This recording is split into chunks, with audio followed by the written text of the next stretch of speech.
The ജേർണലിസ്റ്റിലേക്ക് അങ്ങനെ രാഹുൽ മാങ്കൂട്ടത്തിന് രണ്ടാമത്തെ കേസിലും മുൻകൂർ ജാമ്യം ലഭിച്ചിരിക്കുകയാണ്. തദ്ദേശ ഭരണ തെരഞ്ഞെടുപ്പിന്റെ രണ്ടാം ഘട്ടത്തിന് തൊട്ടു മുമ്പാണ് രാഹുൽ മാങ്കൂട്ടത്തിന് ഈ വലിയ വിജയം കോടതിയിൽ ഉണ്ടായിരിക്കുന്നത് എന്നതാണ് രാഷ്ട്രീയ എതിരാളികൾക്ക് വരുന്ന ഏറ്റവും വലിയ തിരിച്ചടി. ഒപ്പം രാഹുൽ മാങ്കൂട്ടത്തിൽ വിഷയം തെരഞ്ഞെടുപ്പിന്റെ ആദ്യഘട്ടത്തിന് തൊട്ടു മുമ്പ് വരെ കത്തിച്ചു നിർത്തിയ സകല ചാനലുകൾക്കും ഇത് വലിയ പ്രഹരം തന്നെയാണ്. കാരണം നമ്മൾ ഈ കേസുകളുടെ വിശദാംശങ്ങളിലേക്ക് പോകുമ്പോൾ, അല്ലെങ്കിൽ ഈ കേസുകൾ എങ്ങനെയാണ് പൊതുസമൂഹത്തിനിടയിൽ ചാനലുകൾ കൈകാര്യം ചെയ്തത്, രാഹുലിൻ്റെ രാഷ്ട്രീയ എതിരാളികൾ കൈകാര്യം ചെയ്തത് എന്ന് നോക്കുമ്പോൾ തെരഞ്ഞെടുപ്പിനോടനുബന്ധിച്ചുള്ള ഒരു വലിയ പടപ്പുറപ്പാടായിരുന്നു, ഒരു വലിയ പ്രചാരണ നീക്കങ്ങളായിരുന്നു അത് എന്ന് നമുക്ക് മനസ്സിലാക്കാൻ കഴിയും.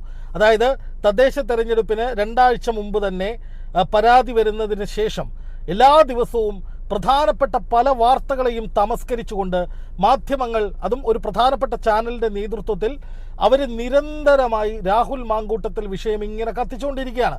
രാഹുലിനെ അവിടെ കണ്ടു, ഇവിടെ കണ്ടു, അങ്ങോട്ട് പോയി, ഇങ്ങോട്ട് പോയി എന്നുള്ളതൊക്കെയായിരുന്നു വാർത്തകളും ചർച്ചകളും. അല്ലാതെ ഇരയ്ക്ക് നീതി കിട്ടുന്ന വിധത്തിലുള്ള എന്തെങ്കിലുമോ അല്ലെങ്കിൽ ഈ കേസിലെ പുതിയ തെളിവുകൾ പുറത്തുവിടുന്ന പരിപാടി ഒന്നുമല്ല.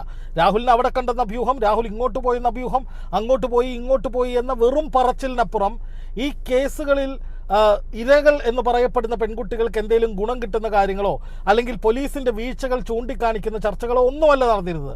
അപ്പോൾ തന്നെ രാഹുലിന്റെ അഭിഭാഷകൻ അത് കൃത്യമായി കോടതിയെ അറിയിച്ചിരുന്നു. ഇത് രാഹുലിനെതിരായ രാഷ്ട്രീയ പ്രേരിതമായ ഗൂഢാലോചനയുടെ ഭാഗമായുള്ള പ്രചാരണങ്ങൾക്ക് വേണ്ടിയുള്ള കേസുകളാണ് എന്ന്. ഹൈക്കോടതിയിൽ മുൻകൂർ ജാമ്യാപേക്ഷ പരിഗണിച്ചപ്പോൾ ഈ വാദങ്ങൾ, അതായത് ബലാത്സംഗം നിലനിൽക്കും എന്നതടക്കമുള്ള പ്രോസിക്യൂഷന്റെ വാദങ്ങൾക്കെതിരായി രാഹുലിന്റെ അഭിഭാഷകൻ സമർപ്പിച്ച വാദങ്ങൾ ഗൗരവതരമായി കണ്ട കോടതി അറസ്റ്റ് രേഖപ്പെടുത്തരുത് എന്ന് കൃത്യമായി പറഞ്ഞിരുന്നു. പക്ഷേ അപ്പോഴും രാഹുലിനുണ്ടായിരുന്ന പ്രശ്നം, രണ്ടാമത്തെ കേസ് രാഹുലിന് മേൽ നിലനിൽക്കുന്നുണ്ട്, അതിൽ വേണമെങ്കിൽ അറസ്റ്റ് ചെയ്യാമെന്നുള്ളതായിരുന്നു. ആ കേസിലാണ് തിരുവനന്തപുരം മജിസ്ട്രേറ്റ് കോടതി ഇപ്പോൾ രാഹുൽ മാങ്കൂട്ടത്തിന് മുൻകൂർ ജാമ്യം നൽകിയിരിക്കുന്നത്.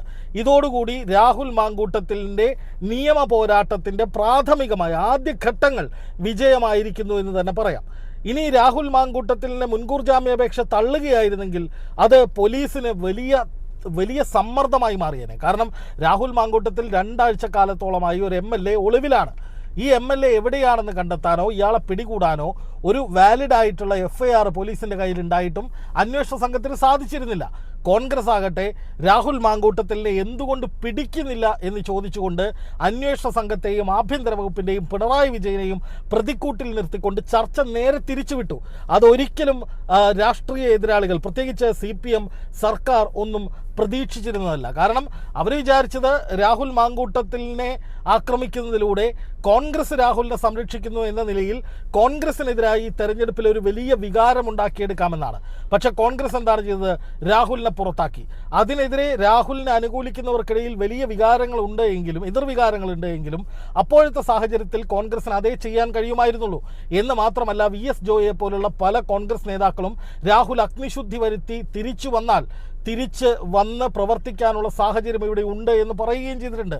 അപ്പോൾ രാഹുലിനെ പരിപൂർണമായി പുറന്തള്ളി എന്ന് കോൺഗ്രസ് പറയുന്നുണ്ടെങ്കിലും ഈ കേസുകളിൽ നിയമപരമായി വിജയിച്ചു വരികയോ അല്ലെങ്കിൽ രാഷ്ട്രീയ ഗൂഢാലോചനയാണ് ഈ കേസുകൾക്ക് പിന്നിലുള്ളത് എന്ന് സ്ഥാപിക്കുന്ന വിധത്തിൽ പൊതുസമൂഹത്തെ ബോധ്യപ്പെടുത്തുകയോ ഒക്കെ ചെയ്താൽ രാഹുലിന് ശക്തമായി തന്നെ തിരിച്ചു വരാനുള്ള ഒരു സാഹചര്യം കേരളത്തിലുണ്ട്. ഇപ്പം പലരും നമ്മളൊക്കെ വീഡിയോ ചെയ്യുമ്പോൾ അതിനിടയിൽ വന്ന് കമൻ്റ് ഇടുന്നത് നമ്മൾ രാഹുലിൻ്റെ PR വർക്ക് ചെയ്യുകയാണ്, രാഹുലിന് വേണ്ടി അനുകൂലമായി കമൻ്റ് ഇടുന്നത്, അതായത് രാഹുലിനെ ഗൂഢാലോചന നടത്തി കുടുക്കി എന്ന രീതിയിലൊക്കെ സോഷ്യൽ മീഡിയയിൽ പ്രചാരണം നടത്തുന്ന സകല ആളുകളും രാഹുലിന് വേണ്ടി PR വർക്ക് എടുത്ത ഏതോ വലിയ കമ്പനിയുടെ തിട്ടൂരമനുസരിച്ച് പ്രവർത്തിക്കുകയാണ്, അവരെ കൊണ്ട് PR വർക്ക് ചെയ്യിക്കുകയാണ് എന്നൊക്കെ പറയുന്നുണ്ട്.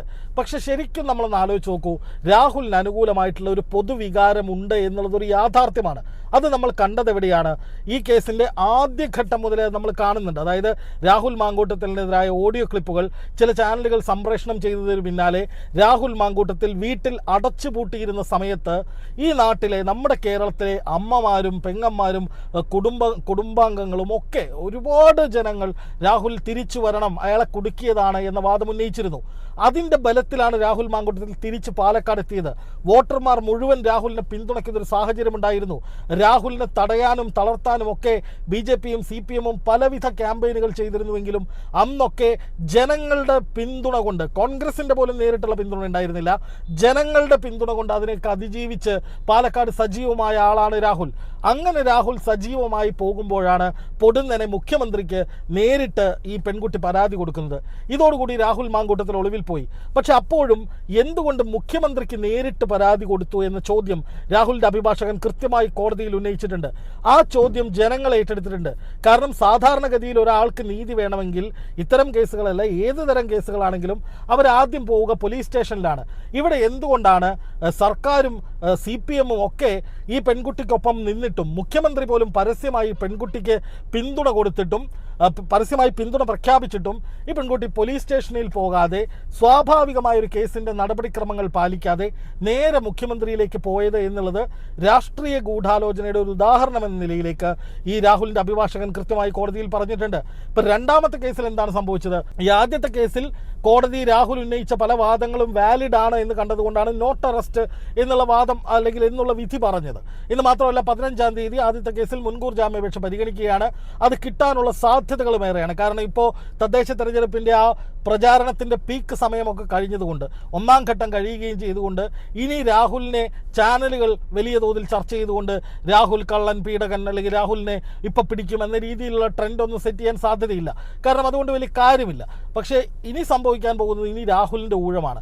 രാഹുലിൻ്റെ രണ്ടാമത്തെ കേസിൽ രാഹുലിൻ്റെ അഭിഭാഷകൻ കോടതിയെ അറിയിച്ചത് രാഹുലിനെ നിരന്തരമായ ഒരു ലൈംഗിക പീഡകൻ എന്ന ഒരു ധ്വനി ഉണ്ടാക്കാൻ വേണ്ടിയിട്ടുള്ള രാഷ്ട്രീയ പ്രേരിതമായ ശ്രമങ്ങൾ നടക്കുന്നുണ്ട്. അതുകൊണ്ട് തന്നെ ഈ രണ്ടാമത്തെ പരാതിയിലും ചില അപാകതകളുണ്ട്, ചില പ്രശ്നങ്ങളുണ്ട്. അതുകൊണ്ട് തന്നെ രാഹുൽ മാങ്കൂട്ടത്തിനെ അറസ്റ്റ് ചെയ്യരുത്, മറിച്ച് രാഹുൽ ഈ കേസുമായി സഹകരിക്കാൻ തയ്യാറാണ്. എല്ലാവിധ തെളിവുകളും, ഈ കേസ് തെറ്റാണ് അല്ലെങ്കിൽ ഈ കേസിൽ താൻ കുറ്റക്കാരനല്ല എന്ന് തെളിയിക്കാനുള്ള സകല തെളിവുകളും രാഹുലിൻ്റെ പക്കലുണ്ട്. അത് അന്വേഷണ സംഘത്തിന് മുന്നിൽ ഹാജരാക്കാൻ രാഹുൽ തയ്യാറാണ്. പക്ഷെ അറസ്റ്റ് ചെയ്ത് ഭേദ്യം ചെയ്യുന്നത് രാഷ്ട്രീയപരമായ ഗൂഢാലോചനയുടെ സാധൂകരണമാകും, അല്ലെങ്കിൽ രാഷ്ട്രീയപരമായ ഗൂഢാലോചന അവിടെ സാധ്യമാകും, അതിൻ്റെ വിജയമാകും. അപ്പോൾ അതുകൊണ്ട് അങ്ങനെ ഒരിക്കലും രാഹുലിനെ വിട്ടുകൊടുക്കരുത് എന്ന നിലയിലാണ് രാഹുലിൻ്റെ അഭിഭാഷകൻ തിരുവനന്തപുരം കോടതിയിൽ തൻ്റെ വാദങ്ങൾ അല്ലെങ്കിൽ രാഹുലിൻ്റെ വാദങ്ങൾ അവതരിപ്പിച്ചത്. അത് പ്രാഥമികമായി നിലനിൽക്കുന്നതാണ് എന്ന് കണ്ടതുകൊണ്ട് തന്നെയാണ്. അത് പൂർണ്ണമായും രാഹുലിനെ കുറ്റമുക്തനാക്കുന്ന അവസ്ഥയൊന്നുമല്ല. പക്ഷേ ഈ വാദങ്ങളിലൊക്കെ മുഖവിലക്കെടുക്കേണ്ട പലതും ഉണ്ട് എന്ന് കോടതിക്ക് ബോധ്യമുള്ളത് കൊണ്ടാണ് പ്രാഥമികമായി ജില്ലാ കോടതിയിൽ നിന്ന് തന്നെ രാഹുലിന് മുൻകൂർ ജാമ്യം നൽകുന്ന സാഹചര്യം ഉണ്ടാകുന്നത്. അത് രാഹുലിനെ സംബന്ധിച്ച് തൻ്റെ നിയമപരമായ പോരാട്ടങ്ങൾക്കുള്ള ഒരു വലിയ ഫ്യൂവലാണ്, ഇന്ധനമാണെന്ന കാര്യത്തിൽ സംശയമില്ല. ഇനി രാഹുൽ മാങ്കൂട്ടത്തിന് നിലവിലെ സാഹചര്യത്തിൽ പാലക്കാട്ടേക്ക് വെച്ച് പിടിക്കാം, വേണമെങ്കിൽ പാലക്കാട് പോയി വോട്ട് രേഖപ്പെടുത്താം, തൻ്റെ ഭാഗം മാധ്യമങ്ങളോട് വിശദീകരിക്കാം, അതിനൊക്കെയുള്ള സാധ്യതയാണ് തുറന്നിടപ്പെടുന്നത്. എന്ന് മാത്രമല്ല, രണ്ടാം ഘട്ട തെരഞ്ഞെടുപ്പ് നടക്കാൻ പോകുന്ന പാലക്കാട് നഗരസഭ, അവിടെ രാഹുൽ വിഷയം ഒരു വലിയ ചർച്ചാ വിഷയമാക്കി BJP പ്രത്യേകിച്ചും മുന്നോട്ട് കൊണ്ടുപോകുന്നുണ്ട്. അതിനിടയിൽ രാഹുലിന് ഈ ജാമ്യം കിട്ടിയത് തീർച്ചയായിട്ടും BJPക്ക് ദോഷമാണ്. BJPക്ക് ഒരു തരത്തിൽ പറഞ്ഞാൽ അവരുടെ വാദങ്ങളിലൊക്കെ ഒരുപാട് സംശയങ്ങളുണ്ട് എന്ന് ജനങ്ങൾക്ക് തോന്നുന്ന വിധത്തിലാണ് ഈ മുൻകൂർ ജാമ്യാപേക്ഷ അല്ലെങ്കിൽ മുൻകൂർ ജാമ്യം നൽകിയിരിക്കുന്നത്. എന്ന് മാത്രമല്ല, രാഹുലിൻ്റെ ഭാഗത്തും ശരിയുള്ളത് കൊണ്ടല്ലേ ഈ മുൻകൂർ ജാമ്യാപേക്ഷ കോടതി അനുകൂലമായി പരിഗണിച്ചത് എന്ന ചോദ്യം വോട്ടർമാർക്ക് ചോദിക്കാൻ സാധിക്കും.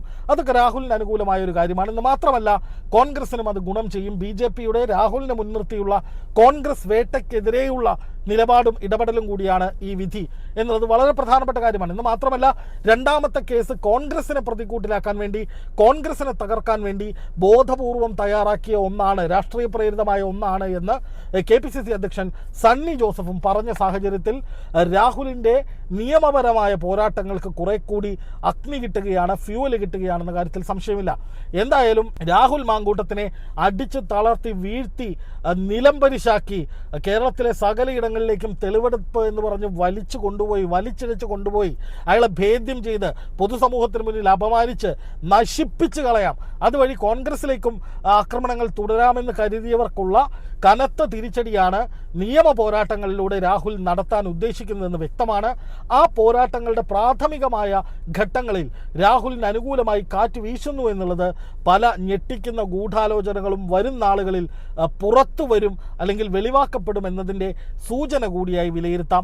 എന്തായാലും രാഹുലിൻ്റെ വിജയമായി തന്നെ, രാഹുലിൻ്റെ പതനം ആഗ്രഹിച്ചവർക്കുള്ള ശക്തമായ തിരിച്ചടിയായി തന്നെ നമുക്ക് ഇപ്പോഴത്തെ സാഹചര്യങ്ങളെ വിലയിരുത്താവുന്നതാണ്.